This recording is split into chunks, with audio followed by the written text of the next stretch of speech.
you guys know that I'm not a big fan of wokeness, and part of that is I'm not a huge fan of Hollywood. However, I must admit, I do like, shows and movies. I have a whole collection of shows and movies back there. But despite the fact that I am a conservative and technically a Republican, actually support, the writers and the actors in the Writers Guild of America and the SAG-AFTRA strikes. Because, even though I'm not pro-union, I can see that, what they're asking for is not unreasonable. If anyone is unreasonable, it seems like it's the studios who are being unreasonable, asking to be able to scan background actors' likenesses and then use them in perpetuity without giving them any sort of royalties or anything, barely paying residuals to writers and actors. And one thing that confuses me is why so many right-wingers are going so hard against these strikes, calling all of these folks entitled, which is something that I don't entirely understand, considering the fact that, on average, actors make annually between $30,000 and $60,000 a year. Now, $60,000 a year isn't terrible, but it's not like, big baller rich boy money, right? And, Hollywood scriptwriters make generally around $45,000 a year. So, hardly, the big wig, hotshot, rich dude money that many people in the right wing, echo chamber would have you believe. So you've got these people over here being like, oh, these actors, these writers, they're all rich. No, they're not rich. They're actually probably making less than you are on your YouTube channel. And so when I see videos like this, which I'm going to react to at the tail end of this video, and tweets like this, or X's, I don't know, I just start to get a little bit confused. So here's a clip from the actress who was hired to play in the new Snow White movie. If I'm going to stand there 18 hours in a dress of an iconic Disney princess, I deserve to be paid for every hour that it is streamed on. Which seems fair, right? Residual pay is actually pretty much the only way that these actors can make a long-term living, right? If you're in an iconic movie, you do deserve to get paid every time someone buys that movie, every time somebody watches that movie. That's just how the industry works, and that's the only way these people can turn this enterprise into like a viable living, a viable career option. But this account, End Wokeness, which I actually like most of their tweets usually, but not this one, says the new Snow White is the most insufferable woman I've ever seen. Well, I don't understand why you would be so mad about someone just asking for, fair pay and fair compensation for, putting in, 18 hours of work in a day, right, to make a film. and this got even worse. So Young Ripa, I do like what he's doing. He's making some his own content. He's making his own comic book universe, which I admire. Like, I think it's not the easiest thing in the world to make your own comic books. And, it's one thing to just whine and complain about the wokeness of modern comic books and modern superhero movies. It's a completely different thing to go out and just make your own alternative. So I do give him props for that. But this take that he gave here, I think is absolutely ridiculous. He also made a similar video of this called Studios in Hell, Studios in Unions, a match made in hell. But it's longer, it's not as concise, and he's basically saying the same thing about videos. So I'm going to react to this one, which is called They're Going to Go Broke, because it's shorter and it'll save me time to react. But let's break down some of these arguments, because I think this exposes one of the weaknesses of a lot of woke spotters when it comes to talking about this issue. All right, we have a couple of different strikes that are either taking place or about to take place. You have the writer strike. That has already been a thing, and now you have this actors thing brewing. And there was a story that broke on Deadline today that I think is worth discussing, because the part that intrigues me, or I'm interested in the most, is always going to be the economics of it all, as well as kind of how this impacts the overall entertainment industries. And let me just read you the title. Hollywood Studios WGA strike endgame is to let writers go broke before resuming talks in the fall. Regardless of Which, by the way, sounds like a very cruel and awful thing, right? If you're trying to look like the good guys, generally, the first point of attack wouldn't be to say, hey, you guys should just starve or or take our offer. And hey, if you don't take your offer, okay, bye. Starve to death and lose your houses. so whether SAG-AFTRA goes on strike this week, the studios have no intention of sitting down with the Writers Guild for several months. I think we're in for a long strike, and they're going to bleed out, said one industry veteran, intimate with the point of view of studio CEOs. Scribes strike now finishing its 71st day in the Actors Union, just 30 hours from a possible labor action of its own. The Alliance of Motion Picture and Television Producers are planning to dig in hard this fall before even entertaining the idea of more talks with WGA. Not Halloween precisely, but late October for sure is the intention. While some dismiss this as a cynical strike talk, studio and streamer sources around town confirm the strategy. They also confirm that the plan is to grind down the guild. Has long been in the works for a labor cycle that all sides agree is a game changer one way or another for Hollywood. By the way, this is a strategy that will fail. I've talked about this in previous videos, but to put it succinctly, the actors don't need the studios. The studios need the actors, especially when you consider that this is actually like a small group of very powerful studios. There are alternative studios who've already reached agreements with these guilds to continue making content under the provisions that they're asking for. And that includes A24 and Angel Studios. Those are the two biggest ones. So what we're talking about here is this could lead to a major shift, right? The end game, if Hollywood, these big studios, if they stand their ground, the end game is not going to be actors and writers starving. It's going to be, explosive success of new content from A24 and Angel Studios, because they're going to be able to make more movies and more shows.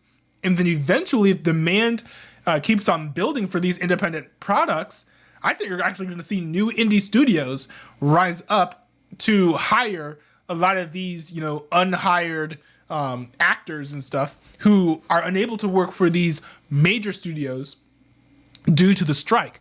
And eventually, these big studios are going to get all iced out, and they're going to be the only ones not putting out new content, and they're going to be left out in the cold.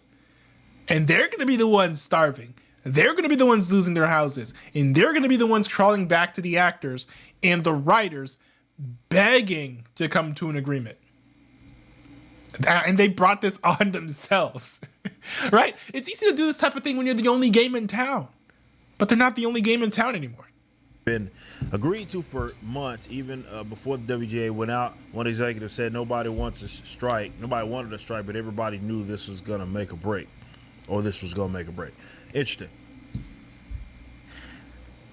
Now, here's the hilarious part.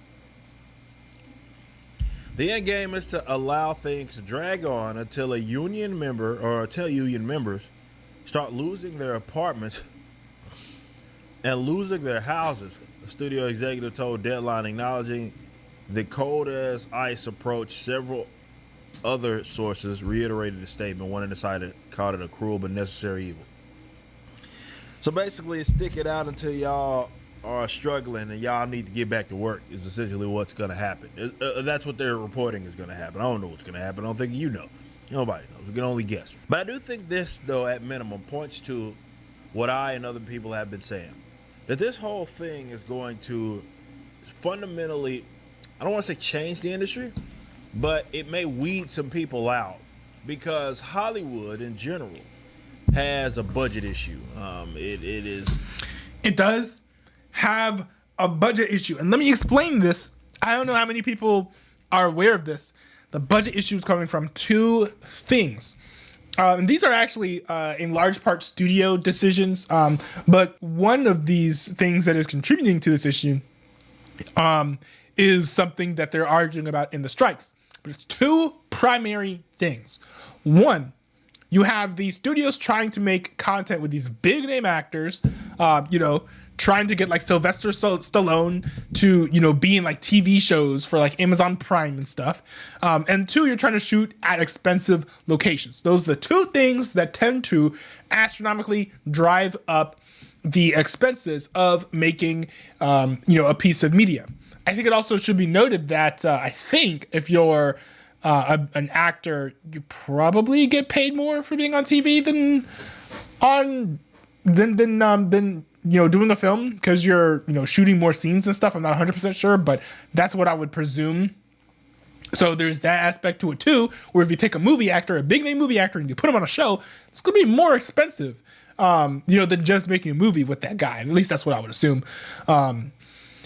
But you've also got the situation where you're not paying these actors residuals, the actors and writers. You're not paying these actors and writers residuals for when their content is, played on streaming, which is how most people watch content nowadays. So what this does is this is causing, big name actors like Ricky Gervais, who, when they're, trying to sign a contract to get on a show, what are they doing?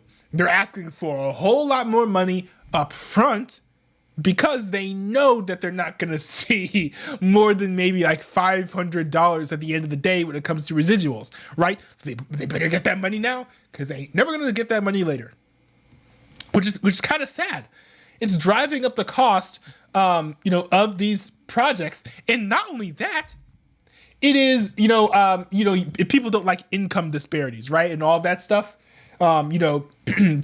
drastic differences between people who are paid the least amount of money and people who are paid the most.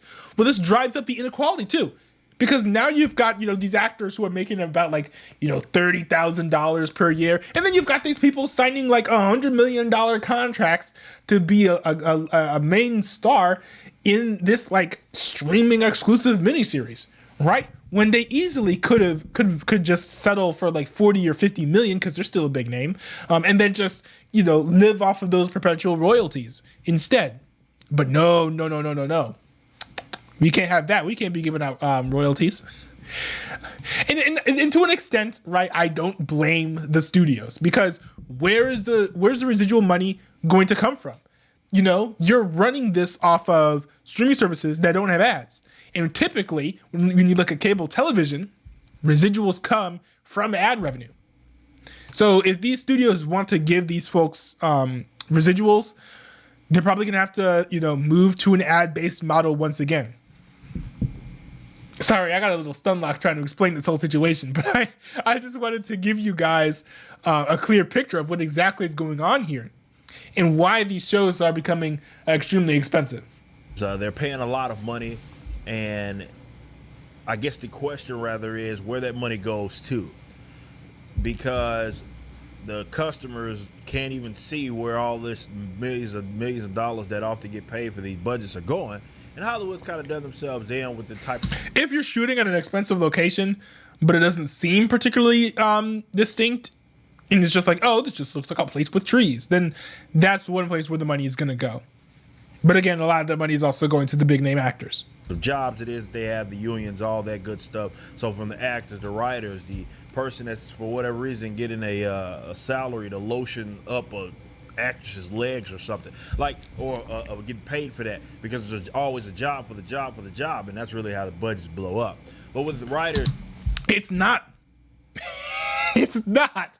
I wish that he researched the structure of these programs and the production before he went on the stream misinforming his audience. And subsequent actors that it's going to happen. But certainly with these writers, you look at these projects and they'll have 50 writers on and none of it ever makes sense. And does that really need to be the case? Well, I guess that's what's going to be up for debate or dispute.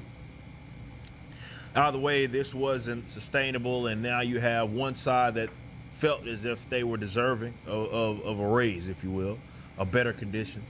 And the By the way, they were asking for raises that were slightly above if you look at the initial stipulations, right? If you look at the very first term sheet that they offered, one thing that they were asking for was, a percentage of, raise increases that were at or slightly above by maybe like 2 or 3% above the rate of inflation, while the studios were actually offering to give them raises that were 1 or 2% less than the rate of inflation. So you should probably blame that on Joe Biden's Bidenomics rather than these actors and writers being greedy. other side saying probably y'all are getting way too much. So who wins? I don't think it's our dog. Either one of us doesn't have a dog in the fight. At least the independent creatives don't. I think this is more so for the people that fit in this union. And more so the status quo of how Hollywood has traditionally operated. This is going to impact them more than anybody else. And any event that there's a change, which I would hope that there's going to be, I don't think this actually applies. There needs to be a complete upending of the entertainment industry as it exists, and that especially includes the unions and how it is that they operate, as well as the studios and whatnot. And is this going to be the kind of thing that tips it that way? Is it going to be the event that we look to afterwards and we say, well, once these strikes took place, things really started to fundamentally change within the industry? I don't know. I guess one can only hope. But the studios, it sounds like, are saying, well, once you start eating your cat's food, then we'll start having these negotiations and discussions. But they plan to stick it out. Yeah, and it's just not great. Look at these comments. There are so many people in the comment section too who are just like mocking these people who are making what is probably below average annual wages, just making fun of them for being out of work. This is ridiculous. The writers for the longest time have had the attitude that they were the least replaceable people in Hollywood and therefore had the leverage. The last 10 years have proven that not to be the case. What? They are broke, but have the respect of their peers. That matters a lot. Am I right? I mean, that is true, actually. Just shows what jobs are necessary, what jobs aren't. It's like when the federal government shuts down, not a real thing. We find out how many thousands of non-essential personnel are sucking and the taxpayers' baby bottle. I don't know. I mean, I do think that to an extent, this whole entertainment industry is sort of unnecessary because, I'm looking at everything I have on my shelf, and that's probably more stuff than I can watch in a year. Much less like, one thing I like to think about in my head is we've seen so much content come out over the past year alone. How long would it take for you to watch every single thing that came out in the last year? Like, would it take a lifetime to watch all that stuff? So I do think that we're not going to be hurting for new content, even if we never got a single new show or movie again. There's no fun in that, of course, but that's just the fact of the matter. But us getting new content, I don't think that that matters as much as these people who are trying to make a living in their enterprise doing what is actually hard work. This is harder work than what I would say that, online people like Young Rippa are putting in by just hopping on stream and talking. Now, I do understand that Young Rippa is making his own comic books and is running his own company, and that's probably harder than the stuff that these people in Hollywood are doing. But I will say for people like Nerd Erotic, for the Quartering, just sit down and even me, to just sit down and talk in front of a microphone, that's not as difficult and not as hard as being an actor, being a VFX worker, being a writer. So I do think that a lot of these right-wing pundits, I wish that they had more respect for the people who are willing to work hard, especially when they are running around, virtue signaling about how much they support hard work. And they want people to go out and get jobs and do hard things and do things that are difficult.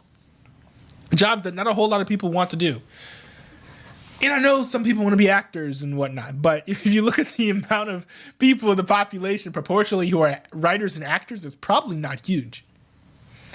So, at the end of the day, I don't understand. Maybe it's just out of a need to bash people in Hollywood, because if you're a right-winger and you're supporting people in Hollywood. Oh, are you trying to be woke? Oh, you're just kowtowing to the leftist mob. No, I would venture to say that a lot of these internet commentators who are trashing the writers and the writers and actors who are making between $30,000 and $60,000, probably making less annually than like the Quartering or Nerd Erotic with all your like YouTube videos and the monetization and everything.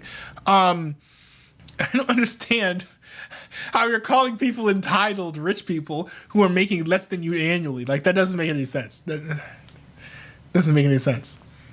I would argue probably that, you know, if you feel like you need to make fun of these people who are making less money than you and call them rich, entitled, spoiled brats, that the only reason you would do that is you're trying to like grift to right-wing audiences who are like, yes, Hollywood is woke and evil. Because that's the only context in which, you know, going after these people who are asking for fair wages, that's the only context in which that makes sense, in my opinion. So